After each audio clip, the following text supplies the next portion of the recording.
We want to go now to Colorado's Democratic Senator Mark Udall. He is in Denver this morning. He has been one of those who has said that we need to rein in the National Security Agency. And I guess I would ask you, Senator, how did you come down on what the president said on Friday? You think he did the right thing? Did he go too far? Did he not go far enough? Bob, if you'll indulge me for just a minute, we've got a big football game here in Denver today, and I just want the country to know that 364 days of the year we're Patriots, but today we're Broncos fans, and I anticipate at the end of the day the other Patriots, the New England Patriots, are going to go home to Boston, and the Broncos are going to be going to the Super Bowl. So we'll hope for a great game, and thanks for indulging me. I think the president reached a milestone on Friday. He announced the end of the bulk collection of Americans' phone records. He showed he was listening to those of us across the political spectrum. I feel like I've been a voice in the wilderness all these years, and we're now in a position to keep faith with the Constitution, to also respect Americans' privacy. And what he basically did was take the recommendations of his own panel. With all due respect to my good friend Chairman Rogers, there have been some abuses, not intentional, but there have been some abuses. Well, let me just interrupt you there, Senator. What abuses? What have there were enough abuses? But what were there was enough they were, they were in 2009. The FISA court ruled that there were a lot of unintentional abuses. They therefore shut down the program and demanded that individual warrants be generated or individual court orders be generated to query the database. And the point I want to make is that the phone companies right now are collecting all this data. We're mandating that they provide it to us. It's their business model to collect this data. They're not going to use that data in ways that will break faith with their customers. I found Chairman Rogers' parade of horribles about divorce attorneys and so on a little bit of a reach.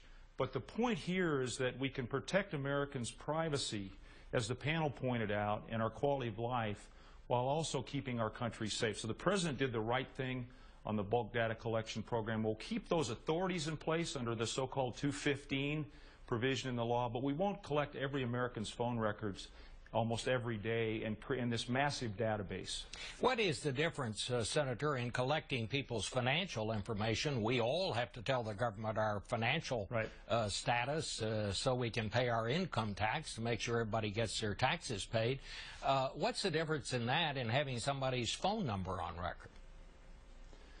Well, there's the important distinction here, and that is the consent of the citizenry. And, Bob, the law that created 215 under the leadership of Jim Sensenbrenner, Congressman Sensenbrenner, was designed to be more targeted and narrowly interpreted.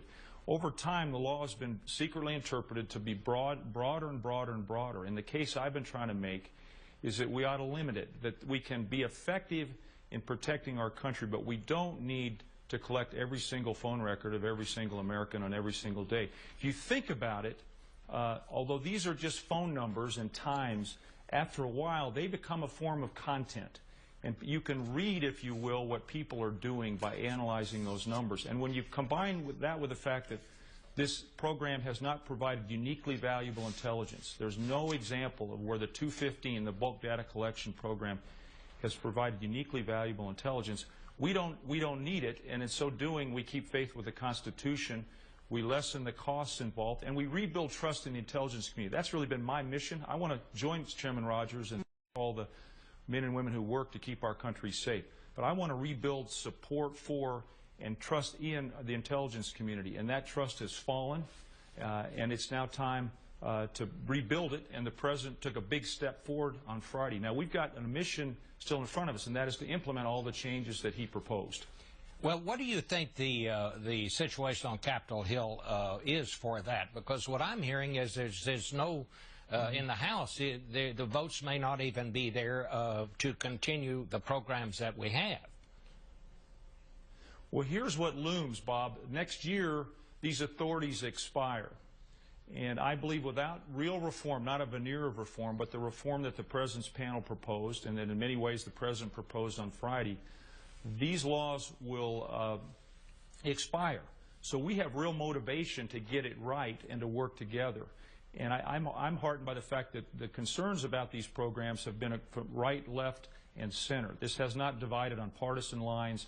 Americans' privacy is at the heart of our freedoms. You know, you think about freedom, the freedom to be left alone, which is what privacy is what really characterizes much of what we as Americans think is important. All right. Well, Senator, thank you so much for giving your side of this very important discussion that is now going on, and we will be back in 1 minute.